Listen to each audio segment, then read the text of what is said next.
The following is a production of DallasCowboys.com and the Dallas Cowboys Football Club. How about them Cowboys? Yeah! Go Cowboys! Let's go, baby! Are you ready for a break? Yes. Are you ready for a break? Absolutely. Ready for a break? Yeah, and so much for that. It's time for The Break on DallasCowboys.com. We were on the break! With Ambar Garcia, Bryan Broaddus, Voch Lombardi, and Derek Eagleton. It is Monday, September 2nd, 2025, Season 21, Episode number 30. Welcome to the latest edition of The Break. We are live from the SWBC Mortgage Studios.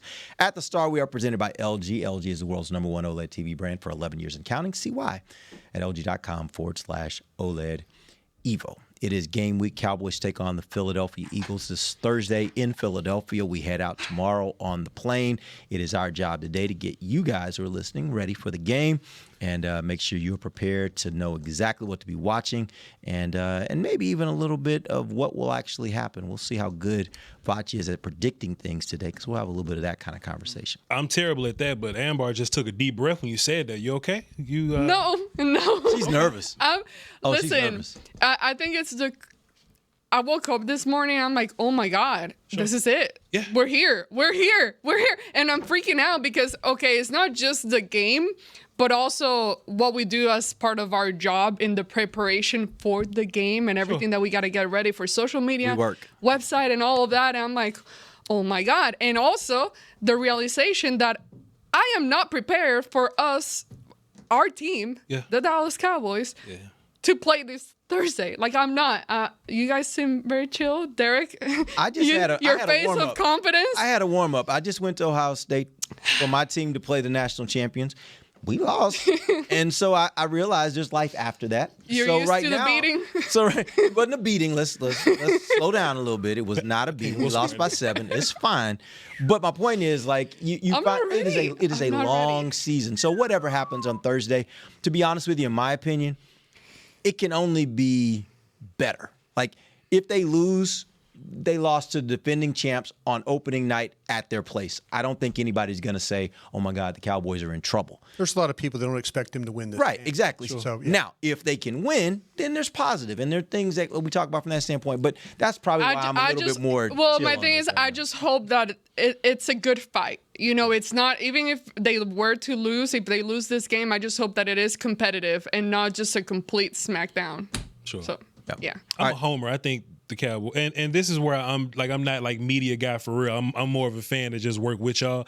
I think the Cowboys gonna beat everybody until they don't beat them. So I'll be. Oh, Derek 2.0. I will be optimistic in Hey, well, because I feel like if you have a quarterback that can throw the ball around and you can play some defense, I think you can be in every game. I don't think the Cowboys just get blown out by anybody unless they go out there and make a bunch of mistakes. So my optimistic mind is we're gonna go out there and deal with what we got to deal with. Yeah. Brian, how are you feeling? Oh, Brian's the opposite of that. Cowboys get their ass whooped. Look at that look on his face. Brian, come on, give it to us. What are you feeling? Say this, unlike Derek's team, my college team went to another environment and won a game. Yeah, they did. So, Yeah, they did. So Yeah, they did. You're capable, and you never know. The first games are always difficult for both teams. You don't know. Coaches go into this. The Eagles have a lot of starters on defense that are going to be new. Vic Fangio, he's a very capable defensive coordinator. I just really do believe how the Cowboys offense goes this year is how their team's going to go. Mm-hmm. It's going to be at least this early part of the season until they get some guys back and they kind of figure out how they're going to manufacture some pass rush. But you never know opening day. That's the beauty of it, that you just, is your team ready? It's the healthiest your team's probably going to be all year. You're going to get some breaks. Some things are going to go against you, but that's, like I say, that's why you play. And, Dallas offensively has got a chance against this defense. We'll get into that a little bit later on. All right, let's talk a little bit first about DaRon Bland. He gets a 4-year, $92 million extension. What were your thoughts on this deal? Is it a good deal for the Cowboys? First thing I looked up is where does Bland rank in highest paid corners, and he's behind Surtain, Horn, Sauce Gardner, and it's like one more guy I think that's like up there. But that's good company to be in. Like, as long as he's not breaking the bank, as long as Bland isn't, one of those guys. Because then I'll have questions. If Bland is the highest paid corner in the league now I'm fussing a little bit, right? Because I'm like, I don't see that in the film. I see Bland as a really good corner. You can line him up anywhere, and he broke the pick six record. I get it, but you don't get paid for breaking the pick six record. You get paid for whooping everybody consistently. But hey, he's about the 5th highest paid corner, and I think that's cool. And so when these next few corners get paid, Deron Bland will be about 10th, 11th, or 12th, and I think that's cool. Yeah, you're looking at Gardner from the Jets, Stingley from the Texans, there we go. Horn from the Panthers, Ramsey now from the Steelers is up there, Surtain and Bland. So, yeah, he's in pretty good company right there. That's really good company. That's the best in the league. Yep. But the fact that they did it early, that to me is the reason why you don't have to pay the top. Like, you don't have to pay him. If you have to do that, you might as well wait, right? Sure. But if you can get a deal where you get him at 6 or 7 for a guy that you think is a really quality cornerback, that's a good thing. Well, we mentioned it a couple of shows ago. I mean, I would be calling Tyler's people right now. I'd be calling George's people right now just to see if we can get ahead of this thing. If anything, George's people? I'm calling George people right now. Before you've seen him play a game? I know he can play football.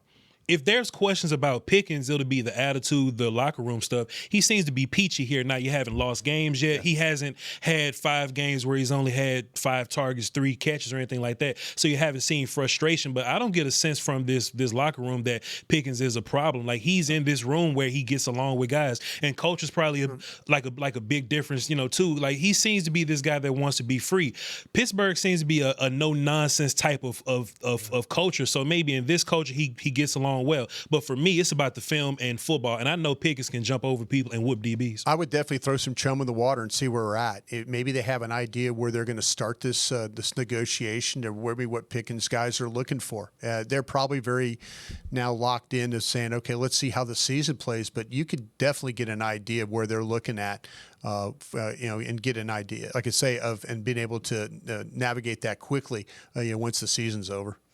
Well, based on everything that has occurred in recent years, I mean, the earlier you can to get start those conversations when it comes to contract, the better. And it's never too early to start those conversations. I'm totally with you guys. I think have it, ask, see what the price is, and see if that's something that they're able to do fairly quickly, because we don't want another situation where next training camp we're waiting and who's not showing up this time because they're waiting for a contract. I'm tired of those training camps. So let's start a training camp where we have everyone that we need. So, you've seen Pickens play. Do you think it's worth the gamble to try to do it earlier to maybe get him a little bit cheaper, or do you want to be safer and maybe if he plays well and he's a good locker room guy, you pay more towards the end of the season? What would you rather do? Yeah, I'd rather wait, and it's not because I think he is. I'm fully convinced at this point that what the narrative was on him in Pittsburgh may not be who he really is. It may have just be situations like this happen sometimes, conflict of personalities, and then it just devolves from there. I don't think he's that here in Dallas. What I'm more thoughtful of is what's gonna be my outlay for this offseason? Like, do I want to go in on another veteran wide receiver and spend top market dollar for a veteran wide receiver? Do I want to say, hey, I got 4 first-round picks. Would I rather spend a first-round pick on a wide receiver and have a younger wide receiver? Which they tried to do this year. Right, that I have a 5-year deal on and go at it from that angle with the CeeDee Lamb. Like, I think there are just other questions you have to factor in on just your roster construction.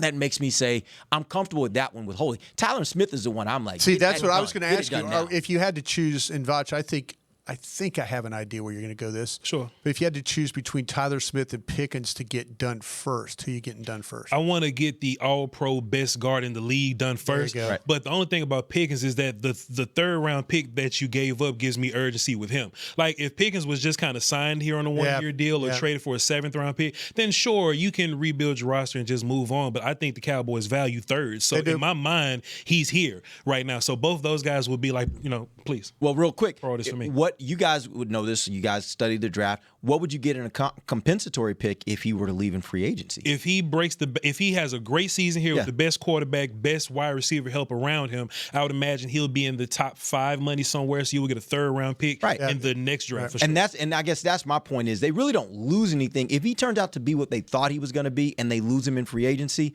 then basically the pick is a wash. You're going to get the pick back. If in fact it turns into the 3rd round pick, what you're really what you're losing is the spots that you pick in. That's the only thing about it, because that compensatory will be at the end, and maybe hopefully your 3rd's at the end as well. But right now it's sitting there right in the middle of that board. All right, let's talk a little bit more about some injuries.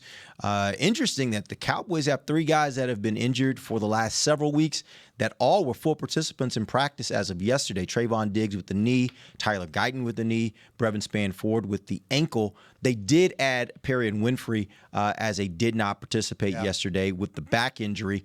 What are your thoughts on, first of all, those 3 guys that have not been practicing that are now full participants? Is the expectation that 1 or 2 or maybe even 3 will play this Thursday? Well, the Diggs news is huge. If he shows up and he plays for you, then that's great, because now if you're talking about matchups, and I got my little notepad to do some matchups for you today, now we're thinking, okay, well, if Diggs doesn't play, does Bland have to travel now? Is Bland going to be a nickel guy? Now who's going to be the outside guy? The cornerback room is just so much more comfortable when there's 3 guys that you can trust for real. So even if there's this plan where we want to use Diggs a little bit and not full time, then maybe in your base sets where there's 2 corners, then your 2 guys will be Bland and then there'll be Elam. Then when you go nickel, all right, Diggs, you'll come out and you'll play the outside guy, but that's only in those nickel sets or whatnot, right? So I think having him back is massive. And then you're going to get some of the best wide receivers in the league this year, this week. Yeah, having Diggs back matters for sure. I tell you what, I think Voch is right on top of this. I think they're working packages right now to get Diggs on the field. And there was some talk about him being ready for week 2. I think he did a very smart thing. He's talking about I'm about 75-80% right now, but I could also play in week 4. He's being very cagey in that discussion, but I do believe that they're getting him ready to play in this game in some capacity. Yeah, don't be surprised if you see him play this Thursday night. And based on what I've seen so far, he's moving around pretty well. Like, he does not look like he has a whole lot of restrictions. Obviously, they're not going to put him out there if he's still restricted in any capacity, but physically, he looks like he's moving around pretty well, and that's something very encouraging because we've talked about it. It doesn't look too well without having him part of that group in the defensive back area. So that's hopeful. We'll see how that looks like, but so far so good. The big decision you're going to have to make is does Guyton start at left tackle, or is it Nate Thomas? That's the decision. And they're going to keep that one under wraps the best they can. My gut feeling is that, man, you would sure want to be able to have the guy out there that's kind of been working all during training camp. But Guyton has come back to the point where he's been able to practice, so he's been able to get some work. So that right there is going to be where on Thursday night all eyes are going to be on that left tackle spot to see who makes that start. And having Spann-Ford back, I think, would be a good thing as well. There was the way that they cut down their team. They moved on from some tight ends with the plan that Spann-Ford was going to be back, so it's working out for him well. Yeah, we're going to see Thursday night with Tyler Guyton. Sure. It'll be interesting to see which direction that they go. Obviously, there's been more. I mean, Nate Thomas has been working with the ones.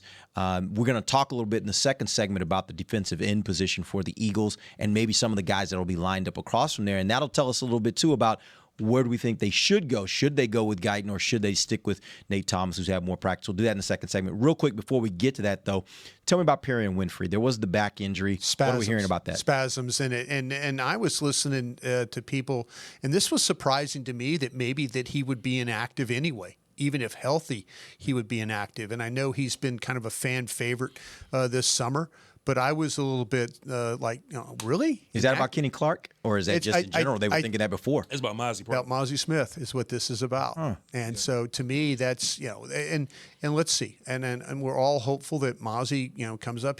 I've talked about this a bunch. He's been very good against division opponents. We'll see. If Philadelphia might be a little bit compromised with their situation with Landon Dickerson as what he's dealing with not the knee but the back. That was a DNP yesterday for the Eagles, and then also with Steen, who has taken over at guard for them. So they might be a little compromised with their situation. They've talked. Everybody in Philadelphia says, "Oh, Steen's done well. He's a positive. It's there's nothing negative about that." But we'll see. When everything starts to happen, we'll clearly that he could be a little bit of a liability at times. All right, we're going to take our first break. We will come back and we'll jump into the Philadelphia defense versus the Cowboys offense. Bryan and Voch will have some breakdowns for us there. We'll be back. DallasCowboys.com radio. AT&T has a new guarantee because most things in life are not guaranteed, like getting through self-checkout by yourself. Warning, each item must be placed in the bagging area. Not guaranteed. Place item in the bagging area. Place item in the bagging area. You know what AT&T guarantees? Connectivity you depend on, deals you want, and service you deserve. Or we make it right. Terms and conditions apply. Visit att.com/guarantee for details. AT&T. Connecting changes everything. Hey y'all, Matt Pittman here. As the official pitmaster of the Dallas Cowboys, you know I take cookware seriously, especially when it comes to America's team. So when the Cowboys are away, I'm putting my Yeti cast iron skillets to work to make my game day favorites for friends and family. I'm talking chicken fried steak, skillet queso, and peach cobbler. And just like the Cowboys are forever, so are these heirloom cast iron skillets. Check out the full line of skillets on Yeti.com or at a Yeti store near you. Every day begins with a promise to work hard and to build a future. That's why we're here, providing the tools, expertise, and John Deere equipment you have relied on for generations to help you get the job done right. We're with you. That's our promise to you, because no matter the project or the challenge you're facing, we're with you. We're united. If you shout, "How about them Cowboys?" you have that undeniable passion that's the heart of Cowboys Nation. And if you like to drink Dr. Pepper, you love the unique blend of its 23 flavors. Together, your one-of-a-kind fandom paired with the one-of-a-kind taste of a delicious ice-cold Dr. Pepper is the game day lineup that can't be beat. Better yet, gather your Cowboys and Dr. Pepper fan friends to watch the next game and crack open a delicious ice-cold Dr. Pepper for everyone. The wins will be even tastier. It's a pepper thing. Don't put off getting your oil change, Dallas. Take 5 Oil Change, a proud partner of the Cowboys, is faster than you think. They're so fast, you don't even have to get out of your car. You can take advantage of Take 5's Stay in Your Car 10-minute oil change at any of their locations across the Dallas area. And remember, at Take 5, you stay in your car because they're faster than you think. That means you won't even have time to show off your best touchdown celebration. Take 5, the official oil change of the Dallas Cowboys. Back to the break. Choose perfection. Choose LG OLED Evo. Check out the best TV in the game at LG.com. Welcome back. It is the second segment of the break. We are live from the SWBC Mortgage Studios at the Star. The segment is brought to you by Blockchain.com. All right, let's talk about the Philadelphia defense. Bryan, give us your breakdown. Everybody wants to talk about the defensive tackles here, and that's where I think one of the strengths of this Philadelphia Eagle defense is. But as much as you watch them play on tape and as good as those tackles are, I think their secondary is actually really, really good here. Mm-hmm. I think that's the thing. If Dallas gets into a point where it turns into them having to throw the football, this is going to be a big-time matchup on the outside because I really do like what I've seen with a couple of second-year players. And they've really – the Eagles have done something that they identified a problem that they had 2 years ago with their secondary. They were on a good run, and then all of a sudden they started losing games, and they started losing games because they weren't good enough at corner. And they went out and addressed those things. I think with Quinnen Mitchell and then also with Cooper DeJean, these are two of the better. Now, you're going to catch Mitchell playing on the outside. He's likely going to be on the right side of the defense. And then Cooper DeJean plays on the inside. And these guys, when it comes to their ability to stay in position, their ability to read, their ability to be able to make plays, the tight windows. And Dak Prescott, last year wasn't one of his best tight window experiences, but through his history, he's had a very good experience. And now you got a couple of guys, like I say, with Lamb, with Pickens. The matchup will be where this is. I think where this game is really going to hinge. I think Dallas is going to be just fine playing inside with them, with their power that they have at the guard and the center spot. I don't expect that Jordan Davis, and I don't expect Jalen Carter to be dominant factors in this game. I think Dallas will match up very, very well. How well can they win on the outside, Voch, I think is where this thing is going to hinge. Well, see, Bryan, that's interesting that you said that, because if I'm the Eagles and if I have to see it from the Eagles side, I'm actually nervous. I feel good about Quinyon Mitchell sometimes. I feel good about Cooper DeJean sometimes. But, boy, I bet y'all feel great about CeeDee Lamb. Y'all feel great about Pickens. And then the idea that you can move those guys around, that's just even more better for you guys. What I'm the most worried about if I'm the Eagles, and notice I got a different confidence as last week we were doing the Eagles offense, but I'm doing the Eagles defense now. My confidence is a little different, Bryan, because I think that the Cowboys are going to find Kelee Ringo, wherever he's at. Well, yeah. And then with Ringo. Him and Adoree Jackson. That'll be where this, that's, you would hope. I would hope that's where it's going. I would hope that's what the Cowboys do. So Jackson being a faster guy, but he's shorter, maybe not what he once was. And there's been times where the Cowboys play against the Giants and they have brutalized him, whether it be in the nickel, outside, wherever. And Ringo, who's newly a Philly guy, there's normally like Slay out there, Bradbury, one of those veteran guys. One of those guys. But Ringo's a young guy, and he's tall and he's lanky and he doesn't turn very well. So if I'm the Dallas Cowboys, Bryan, and I'm representing the Eagles, you should be finding those corners. Not that you should run from Mitchell, but find those young guys. Are those guys going to be out there regular? Who are the guys you should expect to see out there down in, down out? I think Jackson's going to start in this game. Jackson's going to start, but if I'm the Cowboys, I'm making y'all put Ringo on the field. I'm putting, cool, let's add Turpin to the party. So let's run 11 personnel. Let's run just one running back. Let's run empty. I want to put as many of those young guys on the field, and I'm just finding them, and then every now and then, because Pickens is here now, take a shot over the top. That's what I would do. I think Dallas's tackles actually will be okay in this game. I know we talk about with Jomo, and this is new. This is not Sweat and Brandon Graham. This is a different group out there, and Nolan Smith's a good player. I don't see them as being as good at the edge that they've been in the past, and maybe this is Dallas's ability now to kind of run the football on these guys, trying to be on the edge. I just keep saying it. I do like the matchup inside. I think if you play power for power, Dallas can do that. Tyler Smith does not give up any pressures. He does not give up any type of any. It's never a bad situation with him. Yeah, Booker, a rookie, and all that. This kid's playing a ton of big games. Voch will tell you, man, he's lined up against some of the best in the Southeastern Conference and handled those jobs in big stages and big settings. I don't worry about him one bit. Like I say, how Dallas wins, and Voch is right.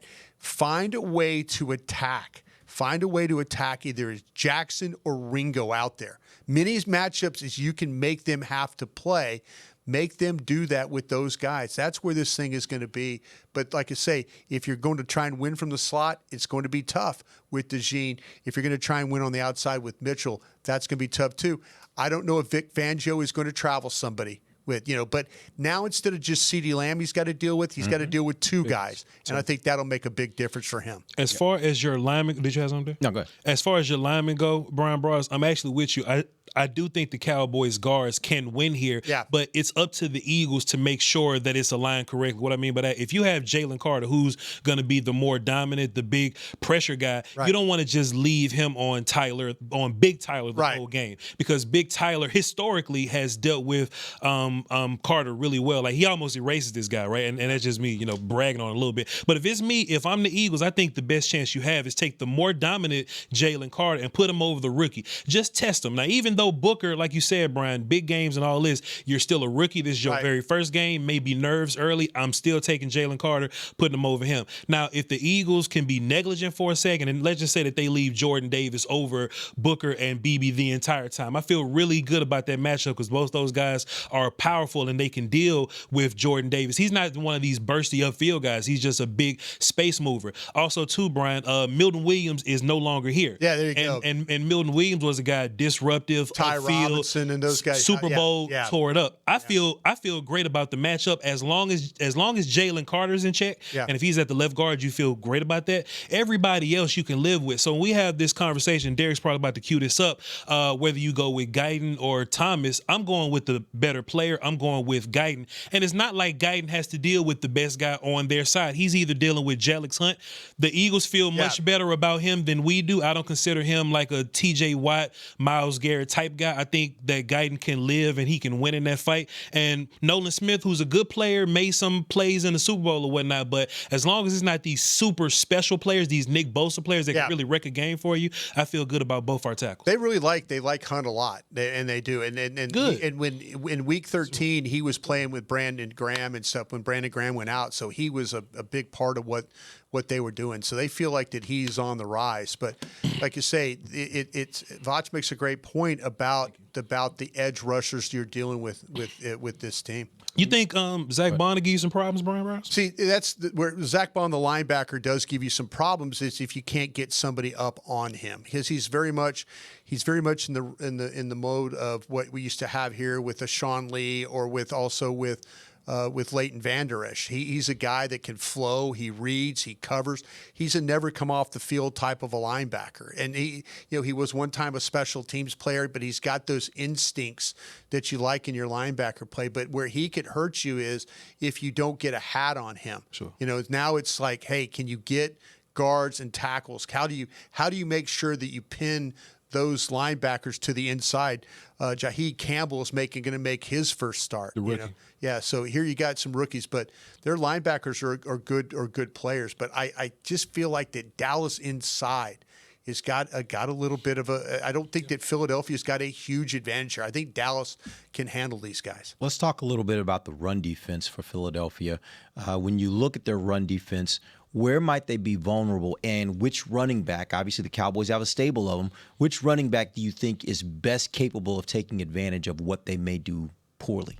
I told Bryan this earlier. I think the Cowboys have a lot of faith in Williams. If you look at the running back room and how they sent those guys out, Williams didn't do anything in preseason football. He didn't play any. Even Miles Sanders got some reps, but Williams didn't do anything. So in my mind, this coaching staff that's very secretive right now, they just want to keep everything close to them. I think that they feel great about them. But to your point, if you do have a 390-pound, that's me being funny, Jordan Davis on the field, then you might want to go Jadon Blue and work the outsides a little bit. Maybe that's where you want to go. Yeah. You don't have Sweat there anymore. So, hey, Jelix Hunt, if you're there, I'm going to make you run. I'm going to make you chase these guys down. But I'm loving what Bryan is saying. I'm running right at those guys. Jaheed Campbell is a linebacker rookie from Bama, not the biggest guy in the world, Bryan. Same with Bond. So if there's anything that the Cowboys have been working on, I was at camp, we were watching, they've been working duo and they've been working combos to the linebackers. So if you get hats on linebackers, I think you can run the ball all day, assuming that you deal with Jalen Carter on the front level. Yeah, I'm all about this. With the thing with Hunt, he's a little bit of a lighter guy at 252 pounds, 254 pounds. To me, if it's Span Ford, if it's Hunter Lipke, just attack those edges. I'm not saying it has to be the sweep variety of stuff. I'm just saying if the ball, everybody's kind of scared of what's going on inside for Philadelphia, and rightfully so. Those are good players, but you find a way to get those guys secured, and now make those lighter edges have to deal with some power, like I say, Span Ford, Hunter Lipke, chip on those guys, wear those guys down. They want to rush the passer. They don't really want to play the run all that much, but make sure you kind of wear them down. All right, we're going to take our final break. We'll come back. I got some questions for you guys that are kind of big picture heading into the season, what you expect from this team, and then we'll narrow it down, and by the end of the show, we'll get some predictions on what we'll think will happen on Thursday. We'll be right back. DallasCowboys.com radio. If you can't be at the stadium, there's no better way to watch your Cowboys than on an LG OLED Evo TV. That's because everything you see is more lifelike. Every play, every hit. I mean, you might as well be on the sidelines. That's how clear it is. It's all thanks to LG's legendary technology. Perfect black, over 8.3 million self-lit pixels. No one comes close. LG OLED Evo is the best TV in the game for a reason. See for yourself at lg.com/OLED Evo. It's the official men's skincare brand of the Dallas Cowboys, Jack Black. And right now, Cowboys fans can get 15% off their $75 order. Plus, because every deal needs a playmaker, your order will include a free 5-piece skincare set and free shipping. The Jack Black Playmaker is 4 of Jack's favorites and a full-sized intense therapy lip balm. Make a play for the Playmaker at getjackblack.com/Cowboys with the code CowboysVIP. That's getjackblack.com/Cowboys with the code CowboysVIP. As America's leading business lender, Bank of America is on your corner and in your corner. With over $9 billion in business loans and more than 140 business specialists right here in North Texas, we help businesses thrive so communities prosper. What would you like the power to do? Learn more at bankofamerica.com/local business. Bank of America, official bank of FIFA Club World Cup 2025. Copyright 2025 Bank of America Corporation, all rights reserved. From the field to the festivities, Lucchese embodies the essence of luxury and tradition. Handcrafted with meticulous precision, each pair offers unmatched comfort and style. Stand tall while you're tailgating or cheering in the stands with the Dallas Cowboys collection by Lucchese. Shop the collection today at the Lucchese store at the Star in Frisco or online at lucchese.com.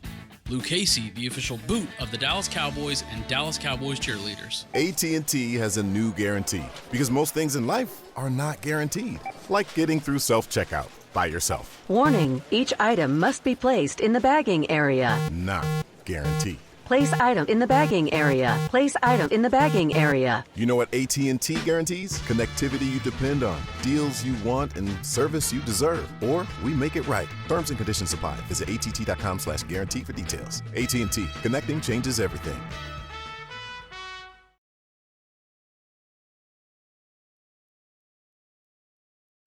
Back to the break.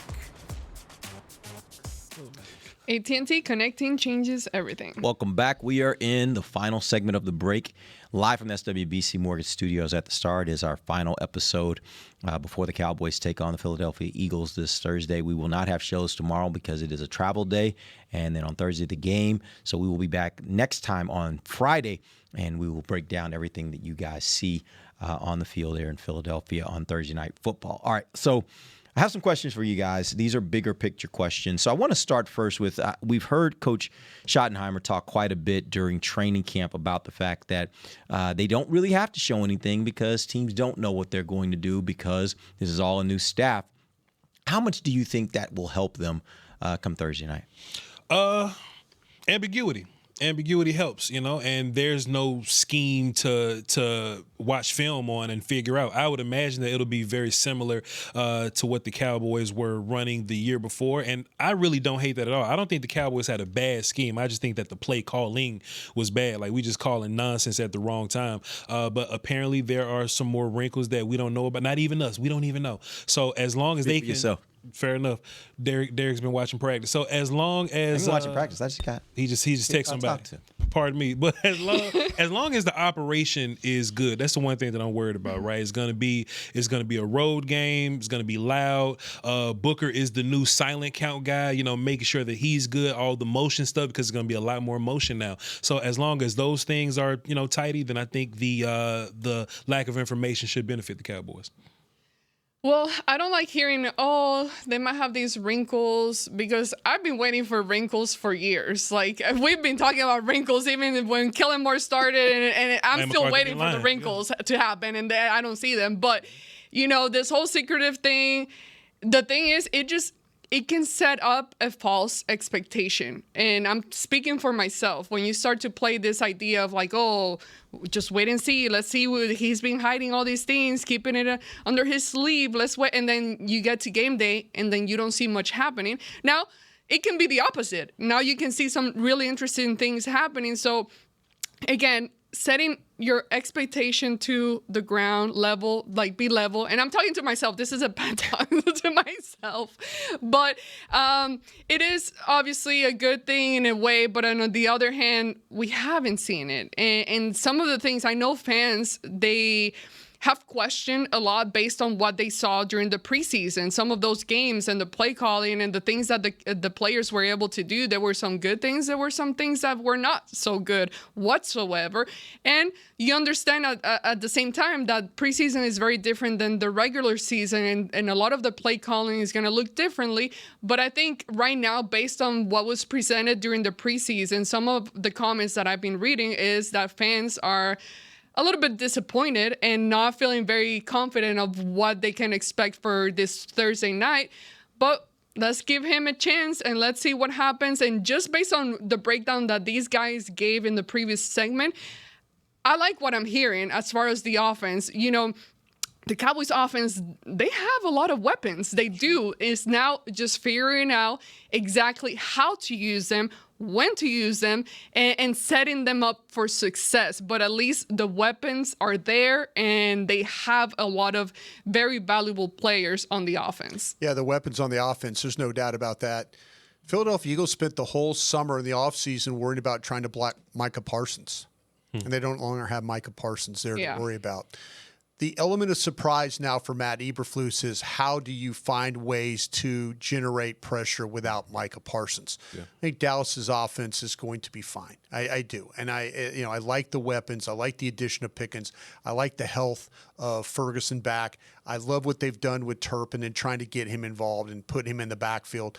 I think there's some creative ways that they can manufacture offense. The biggest surprise is how are you going to manufacture pressure without Micah Parsons? That's going to be Philadelphia's probably, but God, we don't have to deal with that. Mm-hmm. But does Matt Eberflus have something that he hasn't shown us at training camp practices? Is there some kind of some scheme stuff that he can do? Is moving Donovan Ezeraku around like what Micah Parsons did? Is that something that's in the plans?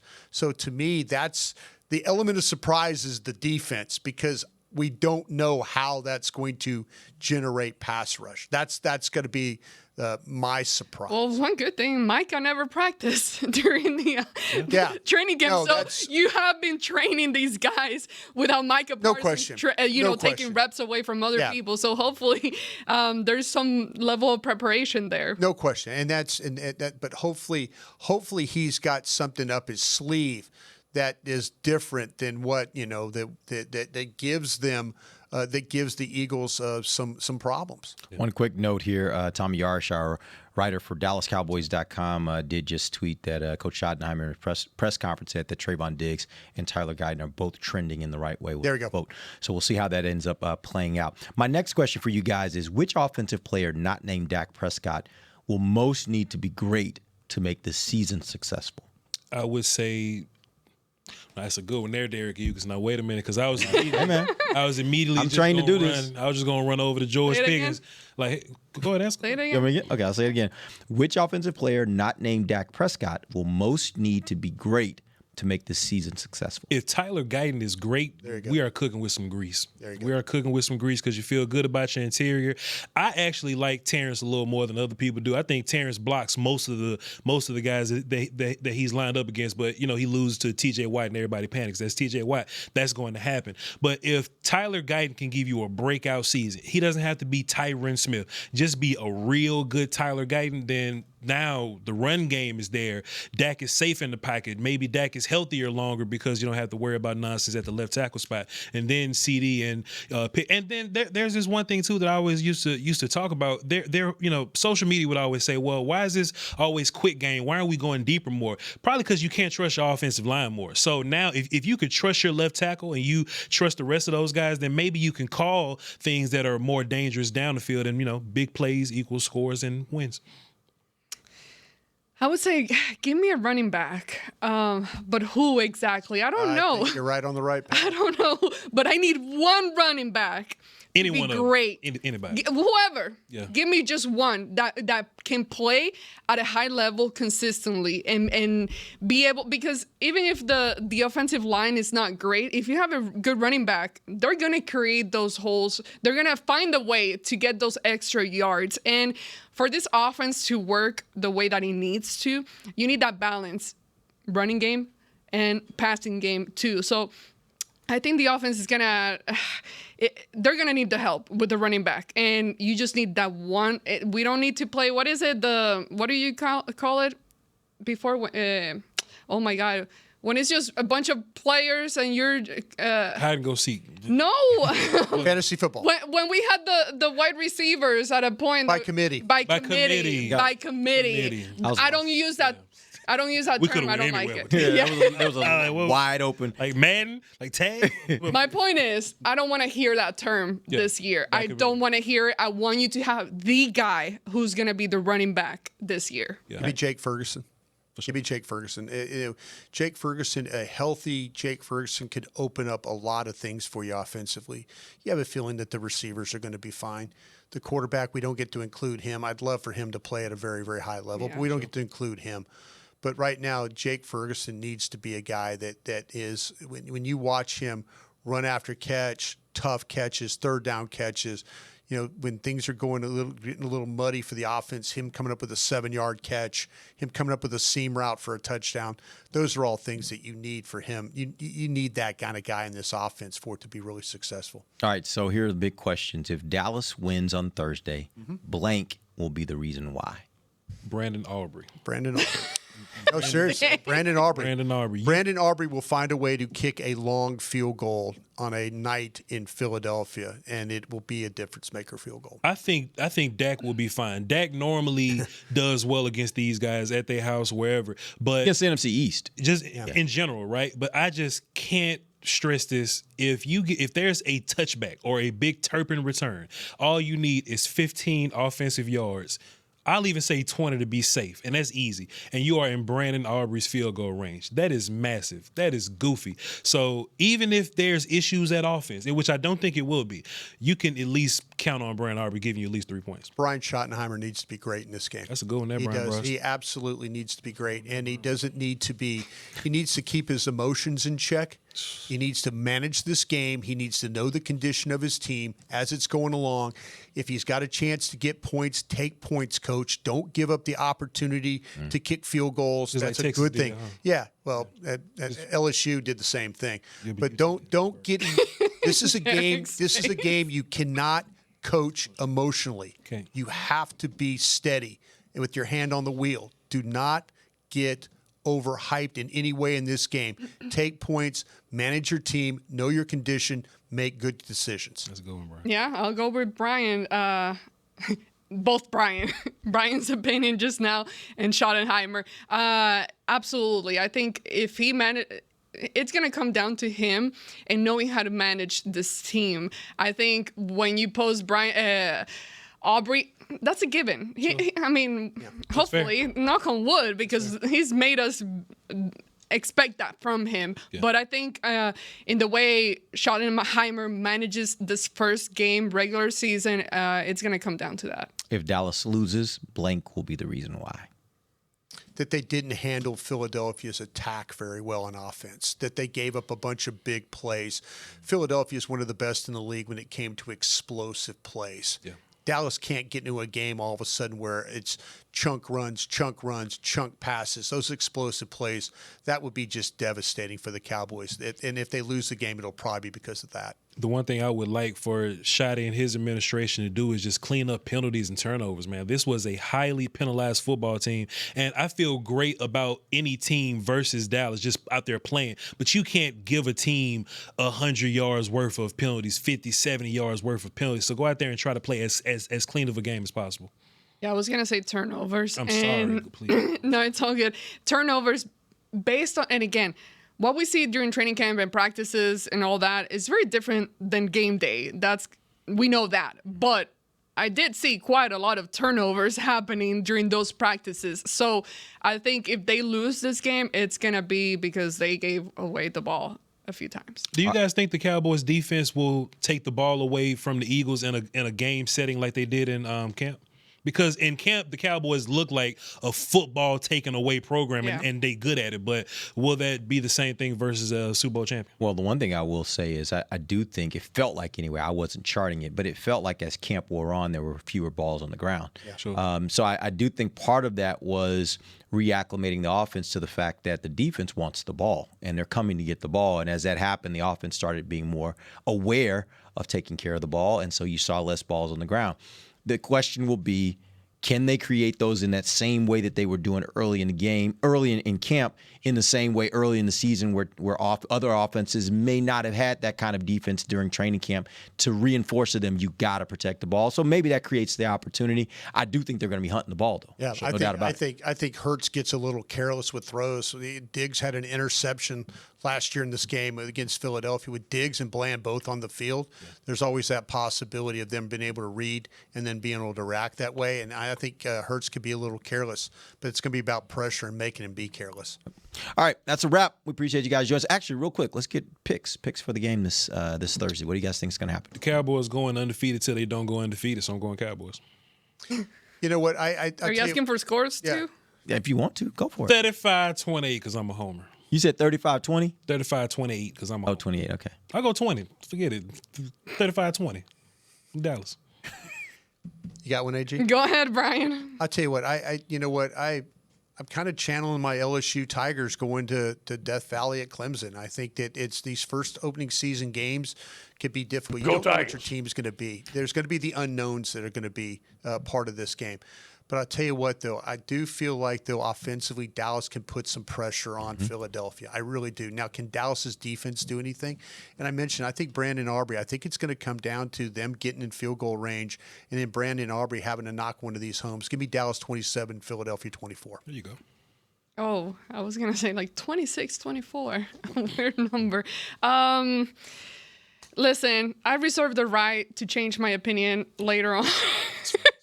No, I'm going to pick the Cowboys because, again, new year, new season, first week. Let's see what they've got. But do I feel confident about it? No, that's the truth. So I hope they do go out there and make some noise. But I think I just have both answers. I want them to win. I don't. You're not confident they're going to win? No, and I don't want to pick the Eagles. Just go ahead, Derek. All right, Cowboys 24-20.